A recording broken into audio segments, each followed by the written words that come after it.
All right, hi, I'm Macy Austin. I will be your occupational therapist working with you. Nice to meet you. Nice to meet you. My job is to be helping you so you can get back to living your life as best you can. So first of all, we're just going to start off with taking some of your vital signs to just get a baseline for those. So first of all, I'm going to start with blood pressure. So we have our cuff here, and this is an automatic one, but we are going to place it on your left arm right above the elbow. We're going to put it about an inch above the elbow actually, and we're going to line it up with the brachial artery right here. And if this was a real one, it wouldn't have this. It would be it would have a pump attached to it.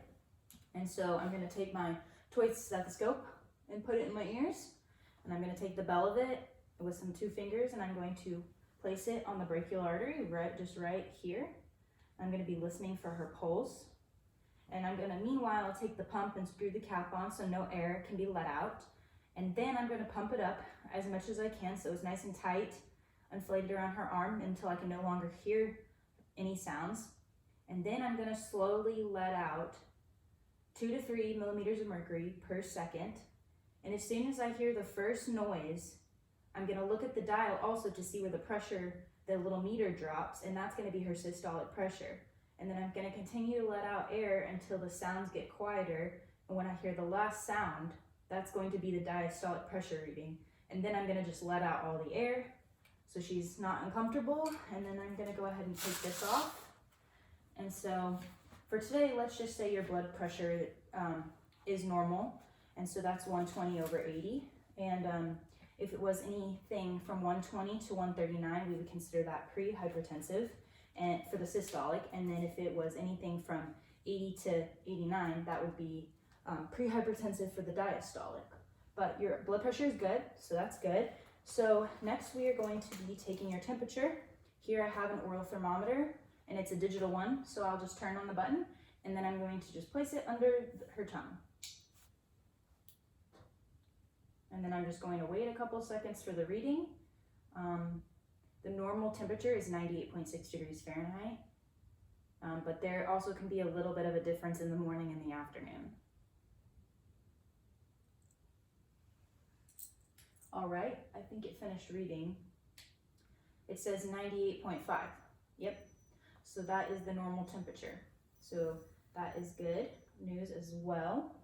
All right, now I'm going to be taking a reading on your respiratory rate, and that's just how many breaths per minute.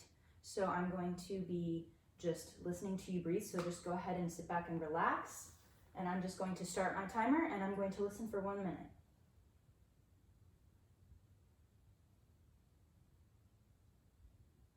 All right, so let's just say it's been 1 minute, and I'm going to say I counted 19 breaths in that minute, which is pretty normal. The normal average rate is 20 breaths per minute. And this is just to be listening. If it's higher or lower than normal, we might be concerned, but for today, it's good to go. All right, and lastly here, we have a pulse oximeter.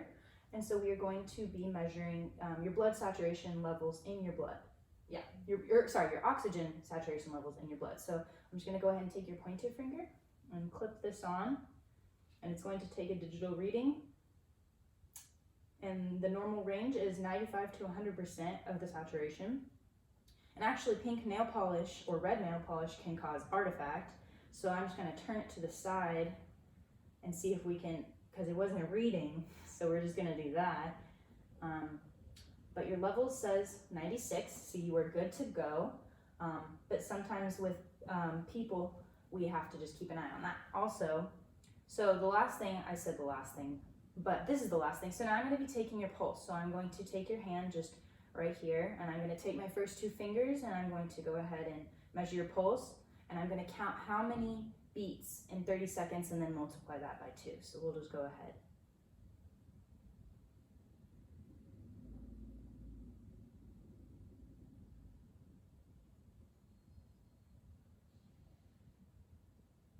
All right, that was 35 beats for 30 seconds, so that is going to be 70, which is normal for a resting heart rate.